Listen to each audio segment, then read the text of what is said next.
Olá a todos e sejam muito bem-vindos a mais um podcast aqui no canal. O meu nome é João Pinheiro, este é o Pinheiro View e hoje estamos aqui para mais um episódio. Então, como é que têm estado? Cá estamos, aqui nesta altura da Páscoa, para pessoas que são religiosas, uma altura mais atarefada e queixo, para pessoas que são ateias, acho que se diz ateus, diz-se ateus, mas ateias, acho que também se pode dizer ateias. Pronto, é uma altura como outra qualquer, só que estamos de férias. O pessoal da faculdade está na interrupção da Páscoa. E hoje eu vim. Pá, antes de passar à continuação do podcast, só queria pedir para deixarem like, para subscreverem no Spotify. E é isso. Chega lá para o episódio. O que eu vim falar hoje é. Venho falar sobre um livro que eu tenho lido antes de acharem que vai ser ganda seca. Eu até acho que não vai ser, porque o título deste podcast vai ser tipo Somos controlados ou somos manipulados ou qualquer coisa assim, porque o livro que eu li mais recentemente foi o 1984 de George Orwell e até tive de fazer uma apresentação para português sobre isso. Então, se algum dos meus amigos estiver a ouvir sobre isto, já sabe mais ou menos o que é que eu estou aqui a falar. E pode saltar partes à frente, né? Porque já sabe a história. Mas eu achei este livro super, super interessante, porque nos explica como é que um governo tipo, a partir de formas autoritárias e... Não é a partir de formas autoritárias, é como é que um governo consegue controlar um governo autoritário, que é um governo que, epá, faz com que as pessoas, com que a sua população obedeça de forma cega e pronto, obedeça de forma cega ao governo e ao que ele diz, e acredito no que ele diz sem pensar duas vezes ou sem formular uma opinião acerca disso. Acredita tipo de forma absoluta e cegamente. Eles conseguem-nos explicar tão bem como é que estes tipos de governos são perigosos e pode afetar completamente a democracia. Mas pronto, eu não quero levar isto muito para a parte política, quero mais dar aqui os insights do livro. Então, tipo, basicamente vou tentar fazer uma introdução ao livro e pronto. O livro passa-se em Inglaterra, no ano, ou um lugar que supostamente já foi Inglaterra, agora já não é. No livro, pronto. E a população vive sobre uma constante opressão, com medo. E toda a gente obedece ao governo, toda a gente é controlada pelo grande irmão. A cena é que eles nem sabem quem é o grande irmão. O grande irmão é só uma figura. Uma figura de... Não é acho que não se pode dizer uma figura de estilo, porque... Pronto, é tipo, ele existe, mas nós não o vemos e é isso que me faz um bocado mais de confusão. Porque ele existe e é tipo, é uma figura que é constituída por várias pessoas, mas não é constituído por ninguém. E pronto, basicamente estamos em Inglaterra, no ano de 1984. O mundo está em guerra entre três superpotências e, e o governo está a tentar e a conseguir instaurar uma nova língua, que é a nova língua, em que basicamente serve para oprimir o pensamento das pessoas. Esta nova língua é constituída por algumas palavras novas, tipo o duplo pensar, a impessoa. Epá, eu achei o conceito de impessoa como é que se diz? Não é engraçado, mas é... Pronto, diferente. Não sei, achei o conceito de impessoa um bocado interessante, é isso. Essa é a palavra que me estava a falar. Porque uma impessoa... Toda a gente sabe o que é uma pessoa. Agora, uma impessoa é uma pessoa que supostamente existia, mas depois foi apanhada a cometer crimes e depois já não existe. E ninguém sabe o que é que lhe aconteceu e todas as coisas dela desapareceram. O lugar onde ela vivia já não está lá, já pertence a outra pessoa. E a pessoa desapareceu, sem deixar qualquer rastro. E isto é uma impessoa. E eu fico tipo, uau, wow. Meu Deus. Mas já é basicamente isto. E a nossa personagem principal é o Winston. E o Winston trabalha no governo externo, no departamento da censura de documentos. Ele basicamente mandam-lhe documentos, ele corrige e pronto. Muito resumidamente é isto. Ele altera a história também, não sei o quê. Mas o problema é que o nosso personagem, o Winston, ele comete o crime do duplo pensar tipo logo desde o início, estão a ver? E é a partir daí que toda a história se vai desenrolar. Hum, e a partir deste duplo pensar, o que é que vai acontecer, mano? O gajo começa a cometer crimes, o gajo começa a duvidar tudo o que o governo diz, o gajo começa a colocar tudo em causa. E depois o problema é que ele tenta procurar mais pessoas como ele. E ele a tentar procurar mais pessoas como ele, isto vai dar asneira. Logo a partir daqui dá asneira, não é? Hum, então depois, pronto, o que é que lhe acontece? Ele apaixona-se, ele vai preso, pá, uma data de merdas que acontecem, mas... E depois pronto, depois eu não vou acabar de contar o resto, que é para o pessoal que queira ler, não... Não coisa. Mas depois há aqui tipo... Há aqui várias coisas interessantes que nós podemos pegar. É primeiro o totalitarismo e o autoritarismo. Que é... Pronto, o totalitarismo é a proibição de partidos de oposição, ou seja, a proibição de partidos opostos ao partido atual. Estão a ver? Hum, epá, e se nós pensarmos bem nisto, tipo, o totalitarismo e o autoritarismo podem condenar completamente uma democracia. Porque isto acaba com a nossa liberdade de expressão e, e com a nossa liberdade para arranjar ou tentar arranjar partidos melhores para governar o nosso país. Pronto, acho que pronto, este é um dos pontos. E outro é porque é que eles estavam sempre em guerra? Há aqui vários aspectos que são importantes de referir, que é porque é que o governo queria que eles estivessem sempre em guerra? Eu acho que eles também falavam muito isto no livro, porque se o país estiver sempre em guerra, eu esqueci-me de explicar aqui uma parte, porque o governo, ele... Oi? Tive uma branca mental. O governo dava uma lista semanal sobre, sobre o dinheiro que não é semanal, é mensal, pronto, o dinheiro que tinham e que recebiam e a receita, pronto, o que eles tinham de lucros e o que não tinham. E supostamente se o país está a evoluir, está a entrar numa situação melhor, os lucros vão ser mais, vão ser melhores, vai haver mais dinheiro. Ahm, mas se estivermos numa situação de guerra, os lucros não vão conseguir aumentar, porque devido à situação de guerra, né? Porque há despesas, já tens de tratar dos soldados, essas merdas todas. Então, qual é o suposto de fingir uma guerra? Por isso é que eles andavam a fingir uma guerra, porque eles primeiro estavam em guerra com uns, depois estavam em guerra com outros, e depois estavam em guerra com outros, e estavam sempre assim a trocar, como lhes desse mais jeito. E, e o facto de estarem sempre em guerra faz com que não seja necessário que os lucros sejam maiores, mas que eles possam dizer que estão a ser maiores. Não sei se me estou a fazer entender, mas pá, se nós não estivermos em guerra, supostamente, se o país está a melhorar, se eles dizem que o país está a melhorar, os lucros vão ter que ser maiores, vai haver mais dinheiro, vão poder ser aumentados os salários das pessoas, todas essas coisas, estão a ver? Isto é claro que estão a haver outros fatores externos, mas com a guerra, eles podem dizer que está a melhorar, está tudo muito bem, mas não está realmente a melhorar e não vai haver dinheiro. Eles podem dizer que está a melhorar e que há mais dinheiro, só que esse dinheiro, ou seja, esse dinheiro que supostamente poderiam estar a ganhar e podia estar a melhorar, e as condições de vida poderiam estar a melhorar, não estão por causa da guerra. Ou seja, as coisas vão continuar caras, porque isto mesmo até no mundo atual, na Segunda Guerra Mundial e tudo, epá, as coisas eram caríssimas. Um bocado, um pão, uma carcaça de pão, epá, era caro. Eram coisas. Pronto, nessa altura também se vivia em grande pobreza em Portugal. Mas. Mas pronto, as coisas eram caras, porque estávamos em guerra. Então, o suposto de estar sempre em guerra é que a população continua a manter um estado de vida e continua a trabalhar cada vez mais. Estão a ver? E acho que isto aqui é um controle da população sem ninguém se aperceber, porque as pessoas aceitam um bocado que estão em guerra, ok? Yeah. E também, porque no livro eles também descrevem muito o som dos helicópteros, de bombas a cair, de todas essas coisas, é pá, que faz um cenário de guerra, não é? Mas, que outra coisa muito interessante é que eles não tinham contacto com as outras superpotências. Ou seja, aquilo eram três superpotências, a Lestásia, a Eurásia e a Oceania.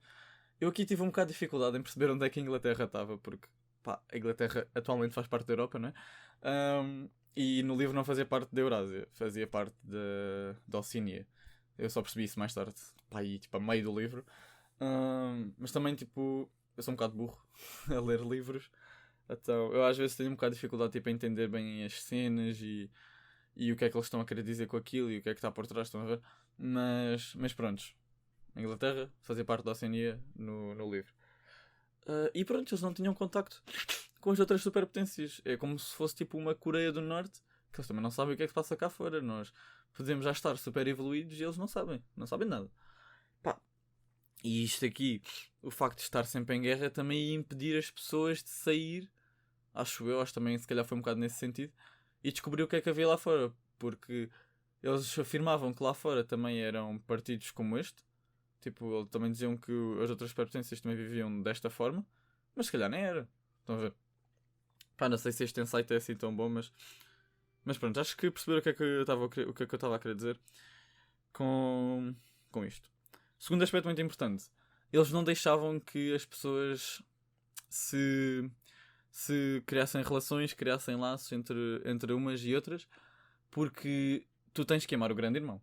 Então se tu amas a tua mulher ou os teus filhos, já não podes amar o grande irmão, não é? E acho que isto aqui também foi uma cena mesmo horrível do livro, foi que tu não podias amar a mulher com quem tu casavas, ou amar tipo a tua parceira ou o teu parceiro ou whatever.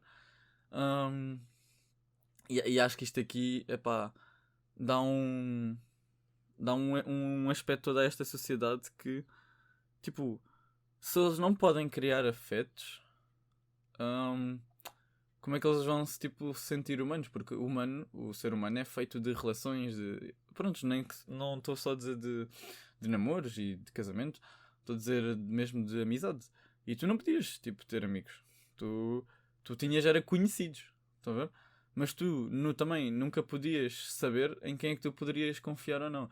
E acho que esta parte aqui tipo é um bocado tudo muito um bocado abstrato, porque pá, tu não podias ter amigos, tu não podias ter alguém com quem confiar, desabafar os teus problemas, porque depois ou poderias ser ouvido pela polícia do pensamento, sim, porque havia a polícia do pensamento que controlava tudo o que as pessoas faziam e tu nem sabias quem era a polícia do pensamento, ou seja, tu podias estar a falar com um gajo que era a polícia do pensamento e tu nem sabes.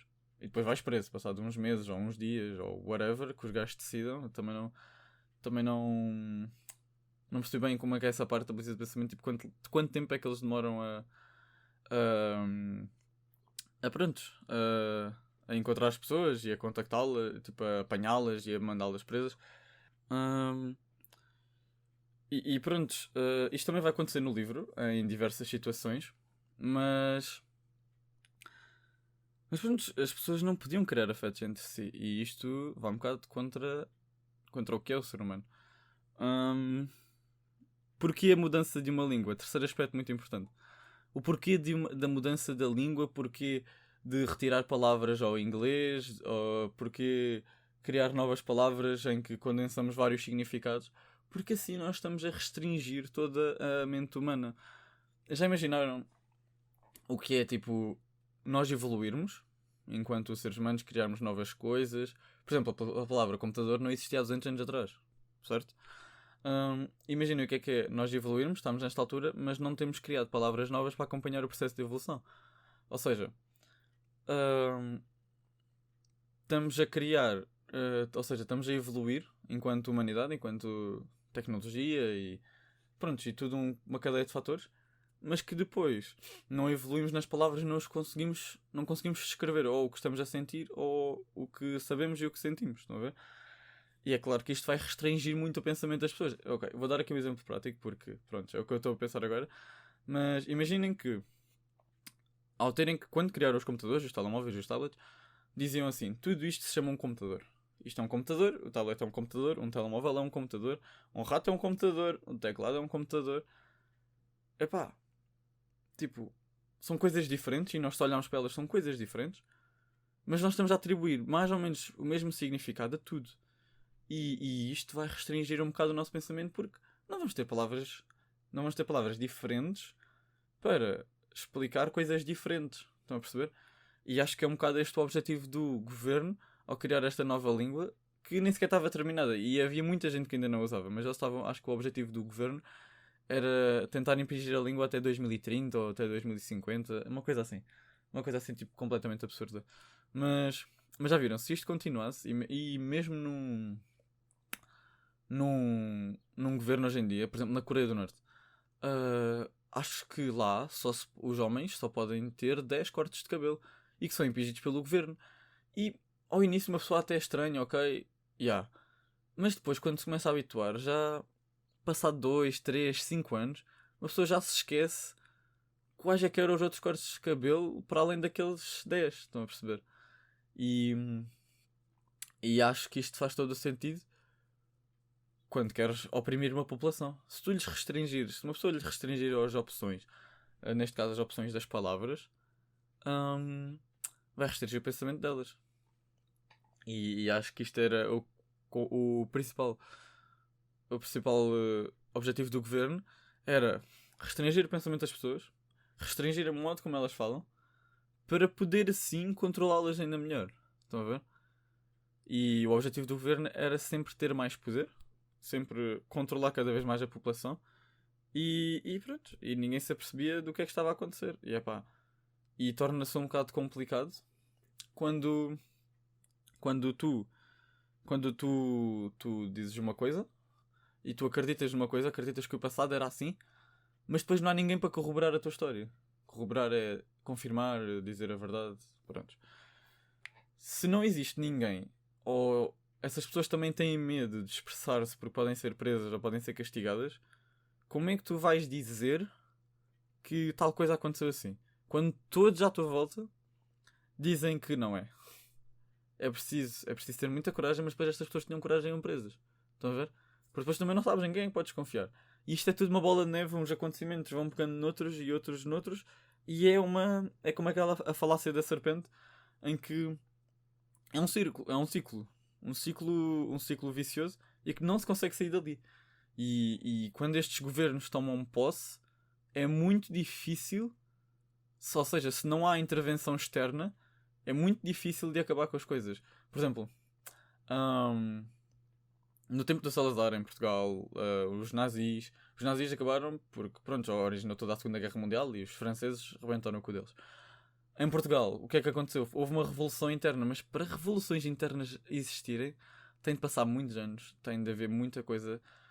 Pá, nós tivemos que aí 50 anos, já foi para aí desde 1930, acho eu. Acho que sim. Que tivemos com o Salazar. Até 1975. Pá, foram 35 anos. Mais, 45 anos, nem sei quanto. Pronto, mais ou menos. Estão a ver? Mas demorou 45, 50 anos. Ou mais, ou menos. Mas pronto, foi mais ou menos isto. A originar uma revolução. Uma revolução interna. E que as coisas resultassem. Acho que... Epá, isto são situações bem complicadas e a situação que a Coreia do Norte também está a viver é bem complicada, mas eu acho que os gajos, mais tarde ou mais cedo, os gajos vão deitar o Jong Kung-ju, uma merda assim qualquer, o nome dele. Espero que ele não ouça isto. Não vai ver, mesmo que eu ouvisse, não percebe português. E acho que, pronto, eles vão acabar por se... Vai haver uma revolta interna e eles vão acabar por sair daquela situação, não é? E vão-se voltar a juntar com a Coreia do Sul. Mas, pá, eu espero mesmo que isto aconteça. Porque também o gajo não vai ser eterno, né? O Salazar não era eterno. Ninguém é eterno. Todos acabam por morrer e os governos morrem com eles. Outro tema importante, que é o último aspecto importante acerca do livro, é a semana do ódio e os 2 minutos do ódio. Ou seja, apesar de toda a opressão que existia a partir dos telecrãs, eu ainda nem expliquei o que é que são os telecrãs, mas já estou aqui a falar sobre eles já há 20 minutos que estou a falar sobre isto. Os telecrãs basicamente eram uma televisão, pronto, em que os gajos conseguiam nos observar, estava sempre a mostrar uma cara do grande irmão, ou então tipo qualquer anúncio sobre o governo, que era uma coisa horrenda. Tu estavas de noite e estava lá com a cara do grande irmão, mas não gajo a olhar para ti. E o que é que aconteceu? Pronto, toda a gente conseguia observar, os gajos do governo interno conseguiam observar. E, por exemplo, uma cena que me deixou completamente tipo, estúpido ao ler o livro foi: os gajos levantavam-se todos os dias de manhã com um despertador que dava pela televisão. E pronto, acordavam todos os dias de manhã com este despertador que dava pela televisão. E depois eles tinham logo que fazer exercício físico. Ou seja, eles levantavam-se, lá a mulherzinha falava para eles se levantarem. Eles levantavam-se e depois começava tipo, uma espécie de ginástica matinal ou whatever. E depois houve uma das partes em que o Winston não estava a fazer bem o que é que eles estavam a pedir, estão a ver? Então tipo, ele estava tipo, a desleixar-se um bocado, ele estava tipo, aí não me parece fazer muito. E depois a gaja gritou do lado do ecrã e disse assim: Winston, não sei o quê, começa a fazer, senão vai a polícia ou o caralho, tipo, começa a fazer já, estamos-te a ver, blá blá blá. E eu tipo, mano, what the fuck? Então o gajo tipo agora acabou a privacidade. Pá, e isto é uma cena mesmo horrenda, porque os gajos acabam completamente com a privacidade de toda a gente. E o problema é que os telecrãs não estavam só em nossas casas, estavam nos cafés, nos teatros. Nem sei se eles falaram em teatros no livro, não interessa. Pronto, o que eu quero dizer é estava em todos os locais públicos, estava em todos os locais privados e pronto, tinhas telecrãs. Acho que menos na parte mais pobre da cidade, que era tipo o povo mais pobre, que não tinha dinheiro, não tinha classe social, não tinha nada. Não era não tinha classe social, porque eles têm uma classe social, é o povo. Mas pronto, eram mesmo aqueles mais pobres, viviam em barracas e acho que esses sim não tinham telecrãs, mas nem todos, porque acho que uma parte até tinha. Mas pronto, havia pessoas que não tinham telecrãs. Ahm, e pronto, como eu estava a dizer há bocado, já me desviei. A semana do ódio, os 2 minutos do ódio, basicamente era um tempo. Os 2 minutos do ódio era uma coisa tipo anual. E a semana do ódio não. Os 2 minutos do ódio era todos os dias, ou seja, pronto, era todos os dias da semana. Havia 2 minutos do ódio ao longo do dia. Acho que era tipo ao meio-dia ou uma coisa assim. Eu estava no trabalho e começavam todos a gritar, feitos malucos. Já passei essa parte. E depois tínhamos a Semana do Ódio, que era anual, ou seja, era um evento que acontecia todos os anos. E pronto, o que é que acontecia nestes eventos na Semana do Ódio dos 2 minutos do ódio? Eles basicamente podiam dizer o que quisessem, ou seja, eles podiam chamar as asneiras, fazer tudo o que quisessem, espernear, gritar, tudo o que quisessem sobre o grande irmão, sobre o governo, sem sofrer quaisquer consequências por causa disso. Então, nos 2 minutos do ódio, eles estavam no meio do escritório e começavam todos aos berros e a criticar o grande irmão e a chamar-lhe nomes para aqui, chamar-lhe nomes para ali. Tudo no chill, estão a ver? E, e na Semana do Ódio também, só que na Semana do Ódio era tipo um evento gigante em que eles pintavam cartazes, era quase como um festival. Quase como um festival, mas acontecia a semana inteira e os gajos passavam a semana a falar mal do grande irmão. Epá, era uma cena horrenda. E porquê é que isto era tão importante para manter a população controlada? Primeiro, eles pensam que têm alguma liberdade de expressão e conseguem se exprimir e não estão assim tão a sofrer tanta opressão como poderão julgar. O segundo, deixa as pessoas exprimirem o seu ódio. Ou seja, o ódio que elas teriam pelo grande irmão e que pensam sobre isso ao longo do dia e durante a noite e tudo mais, conseguem-nos exprimir e depois já não vão ter de exprimir depois a organizar planos ou a ir contra o grande irmão. Terceiro, não sei se é terceiro. Ah, terceiro, pronto, ajuda a controlar a população porque se tu dás a opção à tua população de exprimir o que ela tem contra ti, eles pensam que até estão a ser ouvidos e que pronto, que estão a dizer o que é que querem para o país e tudo mais, mas não estão, porque ninguém quer saber. Estão a perceber? Então todos estes fatores servem para controlar o grande irmão e tudo. Servem para controlar o grande irmão. Servem para controlar a população e tê-la assim bem controladinha, como ovelhinhas, tudo muito bem. E pronto. Agora, passando aqui para uma fase diferente, este livro tem muito a ver com a sociedade hoje em dia, porque tipo, com a internet hoje em dia nós somos constantemente monitorizados e observados, porque, mano, os gajos sabem o que é que nós queremos, o que é que nós queremos pesquisar. Mano, eu entro ali na internet e eu andei a ver bikes nos últimos meses, aparece-me um anúncio de bikes. Pá, e só porque eu ando a pesquisar mais sobre, por exemplo, sobre bicicletas na internet, vou ao Instagram e aparece-me merdas sobre bikes. Isto acontece com qualquer coisa, não acontece só com o que eu estou a dizer. Se eu andar a pesquisar sobre roupa da Pull&Bear, eu vou para o Instagram e na minha conta aparece merdas da Pull&Bear. E eu fico assim, mano. Foda-se. Epá, como? Eu não vou dizer como é que eles conseguem, porque, pronto, eles conseguem. Mas, porquê, tipo, todo este controle sobre nós para... Epá, e isto é uma cena que me faz um bocado mesmo de confusão. E, e além de toda esta visibilidade, é que para além de tudo isto, nós se publicarmos uma cena na net, uma foto ou qualquer merda, ela vai ficar na net para sempre. Para sempre. Já há um servidor qualquer na Índia que ficou com as nossas fotos e pronto. E já não sai de lá. Mesmo que nós apaguemos a foto, mesmo que apaguemos as contas, mesmo que apaguemos todas as merdas, nós estamos a ser todos vigiados. Todos vigiados, todos controlados.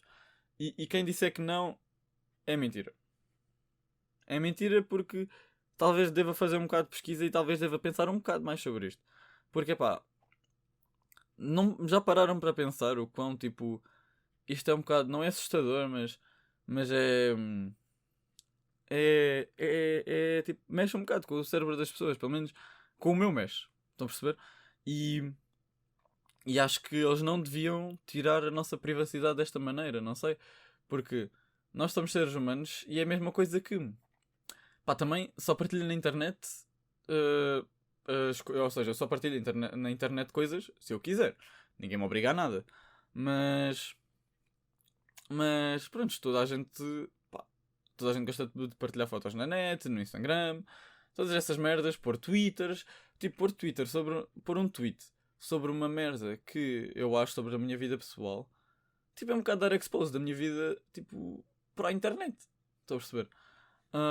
Até eu estar aqui a fazer estes podcasts é um bocado dar um expose da minha vida pessoal para toda a internet. E no outro dia até estava a ver no Google, pá, e eu vou pesquisar. O meu podcast tem vários, tipo, a ver em que plataformas é que ele estava. E ele estava em plataformas que eu nem sequer autorizei. Estão a perceber? Epá, e acho que isto é um bocado aterrador, não é? Tipo, uma pessoa, quando mete as cenas na internet, deixa de ter total controle. Não tem.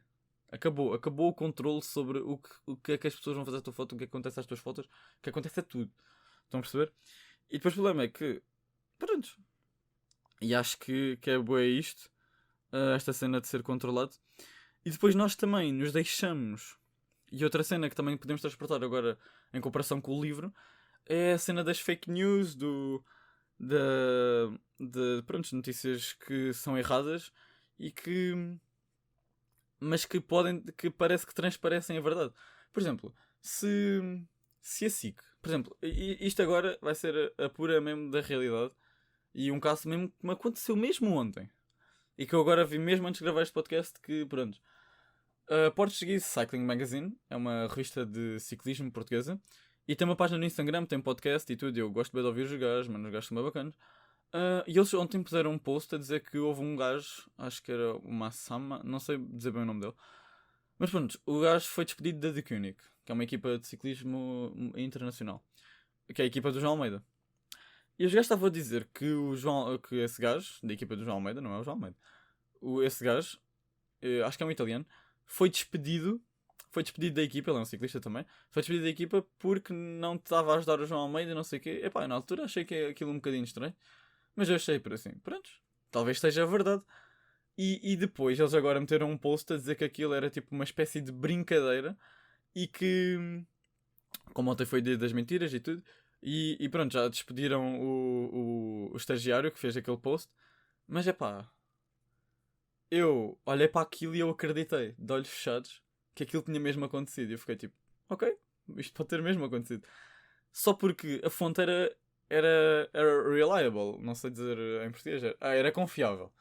Hum, e epá, se nós pensarmos um bocado nisto, tipo, quantas vezes nós já não fomos enganados ou já acreditámos em notícias que só por virem de, se calhar, de locais importantes ou locais de renome ou ditas por alguém importante, nós acreditámos de olhos fechados e se calhar as coisas não eram bem assim. Estão a perceber? Epá, e isto aqui fez-me um bocado, agora ainda mais, pensar um bocado sobre as coisas que nós vemos na internet. Tipo, como é que nós sabemos se são fake news? Como é que nós sabemos... Pá, se calhar temos de confirmar a outros sites, confirmar a outras fontes, a ver se é mesmo como eles dizem. Estão a perceber? Epá, e isto é uma cena que me faz um bocado de confusão porque pronto, nós somos um bocado enganados por causa disto e por causa de confiar nestas fontes, pronto. Hum, e nós não podemos fazer muito acerca disto, né? Hum, podemos tentar pesquisar mais e tudo mais, Mas, por exemplo, se uma notícia vem da SIC, putz, uma pessoa está a ver a televisão, ao princípio acredita, não é? Passam canais importantes da televisão portuguesa que uma pessoa, pronto, não vai estar a duvidar das coisas, só se for tipo assim uma cena mesmo bué da estranha e que tu achas, pronto, é bué da estranho. Pá, na altura também achei a notícia da Cúnico bué da estranho, mas eu pensei assim, pá, pode ter acontecido. Só que depois, os gajos vêm a confirmar que não. Mas, mas pronto, e isto traz-me para outro tema que é uma mentira dita várias vezes e por muitas pessoas pode se tornar uma verdade. E isto é completamente verdade. Porque era aquela cena que eu tinha falado um bocado no início, que é se toda a gente acredita que é assim, se toda a gente à tua volta acredita que é assim, quem és tu? Ou como é que tu vais provar que não é? Isto aconteceu com Galileu, quando o gajo estava a provar que a Terra que não era, ou seja, que não era o Sol que girava à volta da Terra, mas a Terra que girava à volta do Sol. Pá, e o gajo teve de ter colhões, teve de ter coragem para enfrentar toda a gente e o clero e tudo mais, e tudo o que as pessoas acreditavam para dizer não, isto não é assim, isto é o contrário. E epá, o problema é que isto é bué de difícil para a maioria das pessoas, incluindo eu. Como é que tipo, tu vês que toda a gente à tua volta acha que tem razão e que as coisas estão assim, e depois a tua opinião é contrária e é um bocado difícil ir contra a opinião pública ou a opinião geral. Estão a perceber?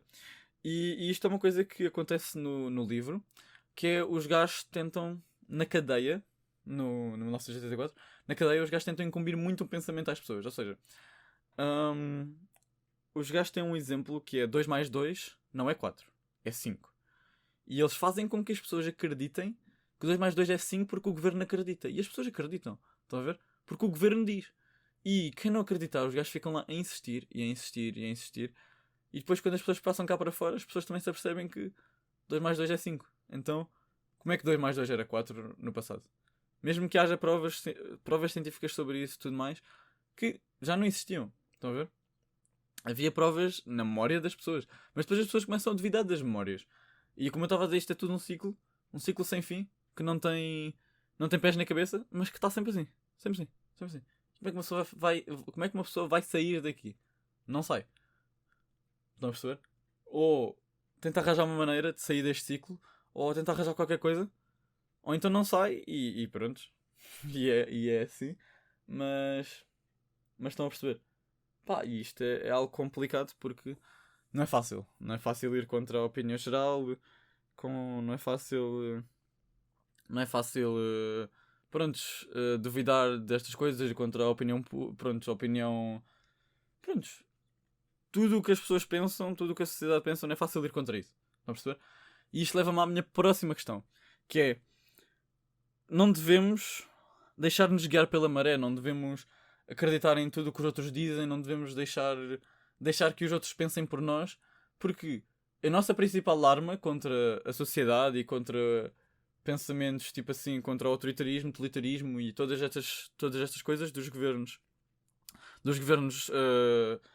que não são, pronto, dos governos de Salazar e tudo mais, que eu não me estou a lembrar do nome, uh, é o nosso pensamento e a maneira como nós pensamos enquanto sociedade, enquanto em conjunto, e que somos uma massa mais forte do que eles. Porque não podemos deixar-nos levar por tudo o que os outros dizem, por tudo o que o governo nos diz, porque quantas vezes o governo já não disse coisas, não é? Que ia cumprir, ia fazer e nunca fez. Estão a ver? Ah, não podemos levar as coisas assim tão de ânimo leve, não acreditar logo à primeira. Pá, isto é uma coisa que eu tenho que agora eu percebo porque é que a filosofia é tão importante na nossa idade. Porque faz-nos questionar, faz-nos duvidar, faz-nos crer que as coisas se calhar não são assim tão bem como parecem. Estão a ver? E acho que isto é super importante, principalmente na nossa idade, a partir da nossa idade, quando nós somos, não é seres mais desenvolvidos, porque isso era um bocado estúpido dizer isso, mas pronto, somos pessoas com uma mentalidade um bocado diferente e acho que a partir dos 15, 16 anos uma pessoa começa a ter uma mentalidade diferente acerca pronto, do mundo e de tudo à sua volta. E acho que aqui reside uma grande questão que é, pá, temos que saber duvidar, temos que saber inquirir a dúvida, saber procurar a verdade. E acho que é mais isto. E os segredos do Bang Bang falavam sobre isto, que era Lots of Joker, se quiserem vão ver, grande podcast. E ele falava um bocado sobre isto, que era não deixemos nos levar pela maré, não pelas redes sociais, não tudo mais. E acho que isto é bem importante, estão a ver? Porque se nós nos deixamos levar pela maré, se o nosso pensamento é o mesmo que toda a sociedade, como é que nós vamos distinguir as nossas ideias? Como é que nós vamos ter ideias diferentes? Como é que vamos evoluir um bocado também enquanto seres humanos? Estão a ver? Não evoluímos, deixamos-nos só ir guiar pela maré e nem sabemos bem o que é que estamos a fazer. E pronto. Agora, só para acabar, o último ponto que existia no livro e que eu também achei importante era uma coisa que havia no trabalho do Einstein, que era o buraco dos documentos. Ou seja, ele tinha lá uma espécie de buraco na sua parede em que ele punha lá os documentos ou seja, os documentos antes de serem alterados e transcritos vinham com o documento original. E ele, depois de os transcrever e depois de os alterar, metia todos os documentos antigos num buraco dos documentos, num buraco tipo. Era sempre assim uma cena cilíndrica que estava na parede, o gajo metia lá e aquilo ia para um sítio que ninguém sabia para onde é que ia. Estão a ver? E epá, as coisas desapareciam assim. Estão a ver? E depois, como é que. Como é que eles vão, tipo, comprovar que antes existia alguma coisa diferente se essa coisa diferente já não existe? Estão a ver? E quantas vezes, isto vai cair um bocado naquilo que eu estava a dizer há bocado, tipo, como é que depois nós vamos confirmar as coisas que o governo diz, estão a ver? Se depois, tipo, eles alteram ou os dados ou as fontes, estão a ver? E dizem-nos que aquilo sempre foi assim. Estão a ver? Epá, é claro que hoje com a internet é mais difícil, estão a ver? Mas isto pode acontecer. E quantas vezes o governo diz, fala coisas, promete coisas e depois não cumpre nada, estão a ver? Pá, é uma cena que também faz um bocado pensar e... Por isso é que eu estava a dizer, a democracia é feita da liberdade das pessoas, da liberdade de pensamento. Sem o pensamento, nós não somos nada, estão a ver? E somos um bocado controlados e deixamos-nos ser controlados pelo governo.